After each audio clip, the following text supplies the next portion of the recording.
شبل بن عباد نے بیان کیا، ان سے ابن ابی نجیح نے اور ان سے مجاہد نے آیت اور تم میں سے جو لوگ وفات پا جاتے ہیں اور بیویاں چھوڑ جاتے ہیں کے بارے میں زمانے جاہلیت کی طرح کہا کہ عدت یعنی 4 مہینے 10 دن کی تھی جو شوہر کے گھر عورت کو گزارنی ضروری تھی۔ پھر اللہ تعالیٰ نے یہ آیت نازل کی، اور جو لوگ تم میں سے وفات پا جائیں اور بیویاں چھوڑ جائیں ان کو چاہیے کہ اپنی بیویوں کے حق میں نفع اٹھانے کی وصیت کر جائیں کہ وہ 1 سال تک گھر سے نہ نکالی جائیں، لیکن اگر وہ خود نکل جائیں تو کوئی گناہ تم پر نہیں اگر وہ دستور کے موافق اپنے لیے کوئی کام کریں۔ فرمایا کہ اللہ تعالیٰ نے عورت کے لیے 7 مہینے اور 20 دن وصیت کے قرار دیے کہ اگر وہ اس مدت میں چاہے تو اپنے لیے وصیت کے مطابق شوہر کے گھر میں ہی ٹھہرے، اور اگر چاہے تو کہیں اور چلی جائے کہ اگر ایسی عورت کہیں اور چلی جائے تو تمہارے حق میں کوئی گناہ نہیں۔ پس عدت کے ایام تو وہی ہیں جنہیں گزارنا اس پر ضروری ہے، یعنی 4 مہینے 10 دن۔ شبل نے کہا، ابن ابی نجیح نے مجاہد سے ایسا ہی نقل کیا ہے، اور عطا بن ابی رباح نے کہا کہ ابن عباس رضی اللہ عنہ نے کہا، اس آیت نے اس رسم کو منسوخ کر دیا کہ عورت اپنے خاوند کے گھر کے پاس عدت گزارے۔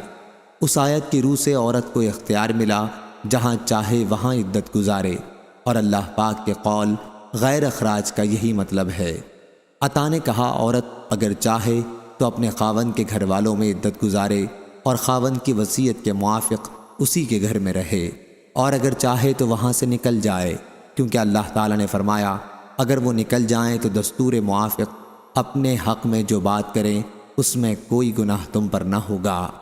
عطا نے کہا کہ پھر میراث کا حکم نازل ہوا جو سورہ نساء میں ہے، اور اس نے عورت کے لیے گھر میں رکھنے کے حکم کو منسوخ قرار دیا۔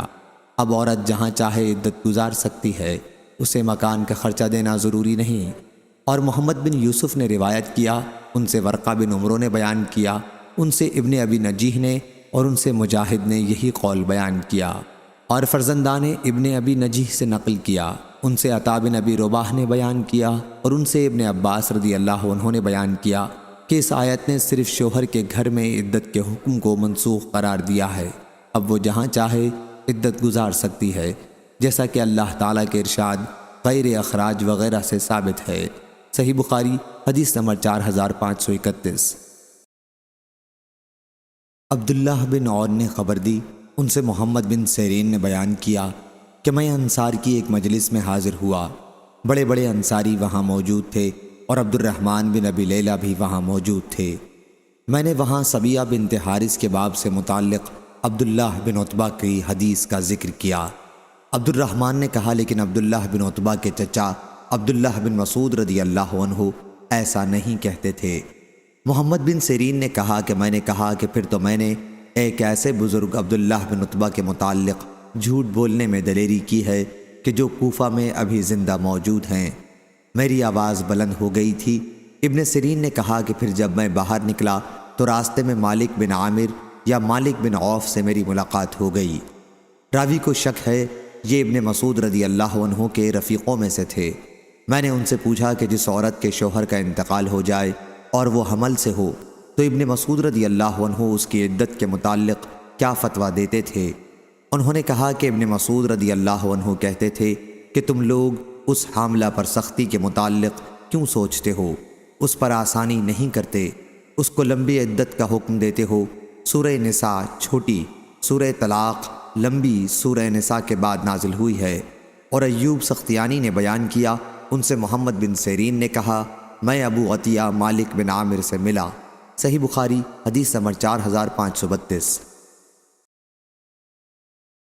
حشام بن حسان نے بیان کیا، ان سے محمد بن سیرین نے، ان سے عبیدہ نے، اور ان سے حضرت علی رضی اللہ عنہ نے بیان کیا کہ نبی کریم صلی اللہ علیہ وسلم نے فرمایا۔ دوسری سند امام بخاری نے کہا کہ مجھ سے عبد الرحمن بن بشر بن حکم نے بیان کیا، کہا ہم سے یحییٰ بن سعید قطان نے بیان کیا، ان سے حشام بن حسان نے کہا کہ مجھ سے محمد بن سیرین نے بیان کیا، ان سے عبیدہ بن عمرو نے، اور ان سے علی رضی اللہ عنہ نے کہ نبی کریم صلی اللہ علیہ وسلم نے غزوہ خندق کے موقع پر فرمایا تھا، ان کفار نے ہمیں درمیانی نماز نہیں پڑھنے دی یہاں تک کہ سورج غروب ہو گیا۔ خدا ان کی قبروں اور گھروں کو یا ان کے پیٹوں کو آگ سے بھر دے۔ قبروں اور گھروں یا پیٹوں کے لفظ میں شک یحییٰ بن سعید راوی کی طرف سے ہے۔ صحیح بخاری حدیث نمبر 4533۔ زید بن ارقم رضی اللہ عنہ نے بیان کیا کہ پہلے ہم نماز پڑھتے ہوئے بات بھی کر لیا کرتے تھے۔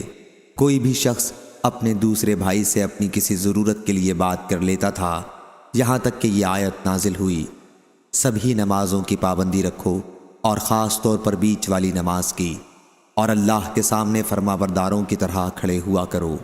اس آیت کے ذریعے ہمیں نماز میں چپ رہنے کا حکم دیا گیا۔ صحیح بخاری حدیث نمبر 4534۔ امام مالک نے بیان کیا ان سے نافع نے کہ جب حضرت عبداللہ بن عمر رضی اللہ عنہ سے نماز خوف کے متعلق پوچھا جاتا تو وہ فرماتے کہ امام مسلمانوں کی ایک جماعت کو لے کر خود آگے بڑھے اور انہیں ایک رکعت نماز پڑھائے۔ اس دوران میں مسلمانوں کی دوسری جماعت ان کے اور دشمن کے درمیان میں رہے، یہ لوگ نماز میں ابھی شریک نہ ہوں۔ پھر جب امام ان لوگوں کو ایک رکعت پڑھا چکے جو پہلے اس کے ساتھ تھے، تو اب یہ لوگ پیچھے ہٹ جائیں اور ان کی جگہ لے لیں جنہوں نے اب تک نماز نہیں پڑھی ہے، لیکن یہ لوگ سلام نہ پھیریں۔ اب وہ لوگ آگے بڑھیں جنہوں نے نماز نہیں پڑھی ہے، اور امام انہیں بھی ایک رکعت نماز پڑھائے۔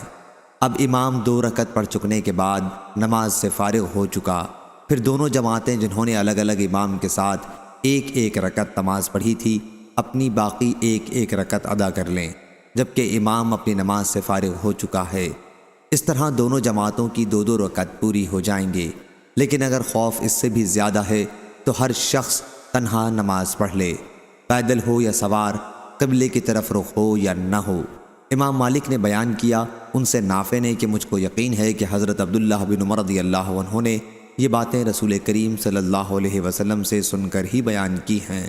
صحیح بخاری حدیث نمبر 4535۔ ابن ابی ملیکہ نے بیان کیا کہ حضرت ابن زبیر رضی اللہ عنہ نے حضرت عثمان بن عفان رضی اللہ عنہ سے کہا کہ سورہ بقرہ کی آیت یعنی جو لوگ تم میں سے وفات پا جائیں اور بیویاں چھوڑ جائیں، اللہ تعالیٰ کے فرمان غیر اخراج تک کو دوسری آیت نے منسوخ کر دیا ہے، اس کو آپ نے مصحف میں کیوں لکھوایا، چھوڑ کیوں نہیں دیا؟ انہوں نے کہا میرے بھتیجے، میں کسی آیت کو اس کے ٹھکانے سے بدلنے والا نہیں۔